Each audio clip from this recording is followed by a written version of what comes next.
Welcome to my YouTube channel. ఈరోజు నీతి కథ చెట్టు నీడ. ఒకసారి ఒక చిన్న కుర్రాడు పేరు రాజు తన ఇంటి పక్కన ఉన్న ఒక పెద్ద చెట్టు కింద రోజు ఆడేవాడు. ఆ చెట్టు రాజుని చాలా ఇష్టపడేది. అతను రావడం కోసం ఎదురు చూస్తూ ఉండేది. రాజు చెట్టు కొమ్మలపై ఎక్కి ఆడేవాడు. ఆ చెట్టు పళ్ళు తినేవాడు. దాని నీడలోనే నిద్రించేవాడు. కాలం గడిచింది. రాజు పెద్దవాడయ్యాడు. ఆడటము తగ్గింది.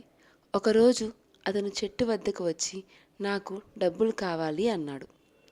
చెట్టు చింతించి నాకు డబ్బులు లేవు, కానీ నా పళ్ళు తీసుకో, అమ్ముకో అంది. రాజు చెట్టు పళ్ళు తీసుకొని వెళ్ళిపోయాడు. చాలా సంవత్సరాల తర్వాత రాజు తిరిగి వచ్చాడు. నాకు ఇంటి కోసం వృక్షం కావాలి అన్నాడు. చెట్టు తన కొమ్మల్ని ఇచ్చింది. రాజు వాటితో ఇల్లు కట్టుకున్నాడు. ఇంకొన్నేళ్ళ తర్వాత అతను మళ్ళీ వచ్చి నేను ఓడ పొయ్యేలా చేయాలనుకుంటున్నాను అన్నాడు. చెట్టు చెప్పింది, నా తాడుల్ని తీసుకో, ఓడ కట్టు. రాజు తీసుకొని వెళ్ళిపోయాడు. చివరికి రాజు వృద్ధుడయ్యాడు. మరొకసారి చెట్టు వద్దకు వచ్చాడు.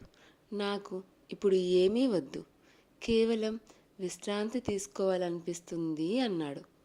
చెట్టు బాధపడి చెప్పింది, నాకు ఇకపై ఇవ్వడానికి ఏమీ లేదు, కానీ నా మొండి దోసిలా నేల మీద కూర్చోవచ్చు అంది. రాజు సంతోషంగా కూర్చున్నాడు. ఈ కథలోని నీతి: పెద్దల ప్రేమ కూడా చెట్టు లాంటిదే. వారు మనకి ఏమైనా ఇవ్వడానికి, మన అవసరాల కోసం త్యాగాలు చేయడానికి ఎల్లప్పుడూ సిద్ధంగా ఉంటారు.